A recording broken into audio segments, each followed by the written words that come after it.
Imena official muri gahunda y'amakuru agezweho tugiye guhera mu mujyi wa Kigali aho polisi yarashe umukozi wo mu rugo wishe mugenzi we.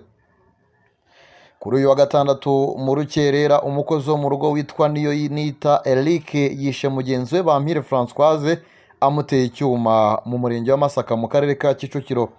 Amakuru y'ibanze avuga ko impamvu y'ubu bwicanyi itaramenyekana, gusa nyuma gukora ayo mahano Niyonita yagize imyitwarire y'agasuzuguro ashaka gutema buri wese wamwegereye harimo n'inzego z'umutekano zari zije gutabara. Umuvugizi wa polisi mu mujyi wa Kigali CIP Urarisi Gahonzire yatangaje ko uyu musore yarwanyije abashinzwe umutekano ubwo bageragezaga kumufata bituma polisi imurasa. CIP Gahonzire yagize ati yashakaga gutema buri wese umwegereye. Twatangije iperereza kugira ngo hamenyekane icyateye ubu bwicanyi. Polisi yatangaje ko amakuru arambuye kuri iki kibazo azatangazwa mu masaha ari imbere. Dukomereze muri Repubulika Iharanira Demokarasi ya Kongo aho imirwano hagati y'imitwe ya Wazalendo yaguyemo ba generali bagera kuri 2. Amakuru aturuka muri teritwari ya Fizi ho ni mu ntara ya Kivu y'Amajyepfo aravuga ko ba generali 2 bo mu mitwe wa Wazalendo bapfuye nyuma y'imirwano yatewe no gusaminanamo kwiriya mitwe. Ni imirwano yasakiranyije imitwe 2 ya Mayimayi irimo uwari Mayimayi ya Kutumba ndetse n'uwa Hamuri William ya Kutumba. Mu baguye muri iyi mirwano yabereye ahitwa Rutete harimo na General Tresor Kibukila waruzwi nka Matetezi ndetse n'undi waruzwi nka Fe Rouge. Bivuga ko Matetezi yishwe n'inyeshyamba za Mayimayi ya Kutumba zari ziturutse mu ntara ya Minema zerekeza mu mujyi wa Uvira aho zari zigiye gufasha indi mitwe ya Mayimayi kurinda ngo utigarurirwa na M23. Mu majwi yari uyoboye ziriya nyeshyamba witwa Brown yagiye hanze yumvikana avuga ko we na bagenzi be babanje gutegwa igico n'abarwanyi ba Mutetezi, nubwo andi makuru avuga ko intandaro y'imirwano yabaye bariyeri y'inyeshyamba za Mutetezi zateze iza Brown. Mutetezi yishwe kandi mu gihe yari amaze iminsi ashinjwa kugira uruhare mu ifatwa ry'uduce dutandukanye tw'intara ya Kivu y'Amajyepfo tumaze iminsi twigarurirwa na M23. Yashinjwaga kuba yari afite gahunda yo kwiyunga kuri ziriya nyeshyamba za General Sultani Makenga nubwo uruhande rwe rubihakana. Uyu kandi yarazwiho kuba yarakunze gutoteza no gukorera ubwicanyi abanyekongo bo mu bwoko bw'abanyamurenge batuye mu misozi miremire ya Itombwe abita abanyamahanga b'abanyarwanda. Reka dukomereze amakuru yacu mu karere ka Rwamagana aho umutesi ushinjwa n'abakozi be kubacuruza mu kabari kuri ubu ngubu afunze. Umugore witwa Mutesi Beyonce ufite akabari mu kagari ka Nkomangwa mu murenge wa Munyiginya ho ni mu karere ka Rwamagana akaba ashinjwa n'abari abakozi be bamukoreraga mu kabari kubacuruza ku bakiriya banywera muri ako kabari ke. Yafashwe n'inzego z'ibanze ashyikirizwa RIB ikorera mu murenge wa Gishari. Umutesi yatawe muri yombi mu ijoro ryo kuwa 4 tariki ya 13 Werurwe 2025. Amakuru avuga ko uyu mugore yafashwe akekwaho gufatanya n'umukiriya we bagakubita umukozi yakoreshaga mu kabari, ndetse abakozi barimo n'uwakubiswe yakoreshaga mu kabari ke bavuga ko yabacuruje ku bagabo bazaga kunyweramo. Mutesi Diane avuga ko yakubiswe ku cyumweru gishize nyuma yo kwanga kuryamana n'abakiriya. Yabwiye Bwiza ko kwanga gucuruzwa byamuviremo gukubitwa mu buryo bubabaza umubiri. Yagize ati yarambwiye ngo nzaze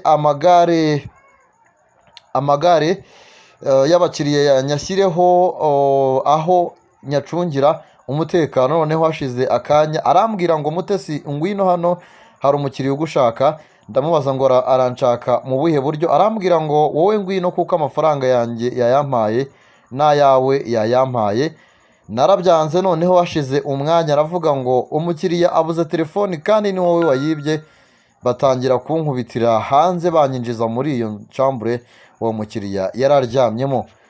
Mutesi akomeza agira ati mabuja yanyambitse ubusa bankubita nambaye ubusa igice cyose. Uwo mugabo yankubitaga umukoropesho n'imigera ashaka ko no kwinjiza igisongo mu gitsina. Navuzaga induru abantu ntibantabare kugeza ubwo hari umuyobozi wahageze bituma n'abandi baza. undi mukobwa w'imyaka 20 avuga ko mu murenge wa Gishari akagari ka Ruhunda nawe wakoraga muri ako kabari yabwiye Bwiza ko Umutesi Beyonce n'umugabo witwa Turatsinze aribo bakubise Mutesi Diane bamushinja kwiba telefoni y'uwo mugabo wari wasabye uwo mugore kumuha uwo mukozi we ngo baryamane. Uwo mukobwa avuga ko nyuma yo kubona ikubitwa rya mugenzi we wari uhamaze iminsi 3 nawe yazindutse ataha mu gitondo cyo kuwa mbere. Yagize ati nabonye uburyo mabuja yafatanyije na Turatsinze bagakubita mugenzi wanjye ngira ubwoba ndataha kuko nabonaga ibyabaye kuri bagenzi banjye nanjye bizambaho. Ikindi narebye uburyo nanjye yantegekaga kuryamana n'abakiriya ngo kugira ngo akabari ke kabone abakiriya mbona ntazabivamo. Uyu mukobwa kandi avuga ko nawe yategetswe kuryamana n'umukiriya ndetse amutegeka n'amafaranga ahembwa yo gusambana n'umukiriya wanywereye muri ako kabari ke.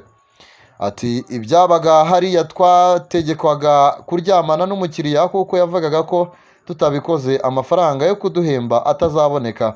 Njye yarambwiye ngo umukiriya yishyuye shambure ndetse nanjye arampa amafaranga 3,000 noneho nshaka kumunaniza ndamubwira ngo amwaka 10,000 kugira ngo ndebe ko namunaniza ahita ambwira ngo nitoyafata utahe.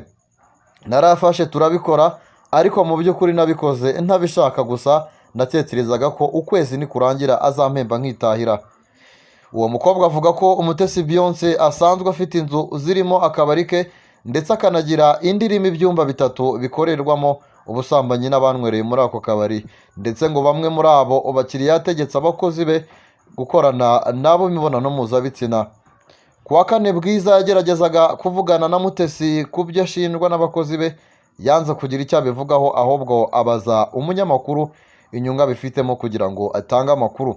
Ati mu byubahiro byanyu wenda ntagusuzuguye nuko njyewe mwandeka ugashaka abandi baguha amakuru.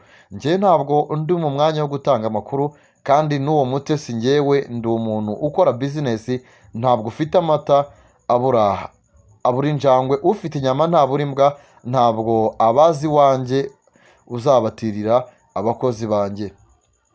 Umunyamabanga nshingwabikorwa w'umurenge wa Munyiginya Mukantambara Brigitte yabwiye iki gitangazamakuru ko Mutesi yafashwe. Ati wa mugore turamufashe ubwo mwambwira uwo yakubise akaza gutanga ikirego kuri sitasiyo ya Gisharu ejo araba ariyo. Nk'uko bigaragara mu itegeko ryo ku mwaka wa 2018 ryo gukumira icuruzwa ry'abantu uhamijwe icyo cyaha ahanishwa igihano kiri hagati y'imyaka 10 na 15 ndetse agahanishwa n'ihazabu y'amafaranga miliyoni 10 kugeza kuri miliyoni 5. Nanga dusoreje amakuru twe twabateguriye mukomeze mugire ibihe byiza cyane tubibutsa kugira ngo mukande subscribe abatarakanda subscribe hanyuma tujye twibanira. Bye bye.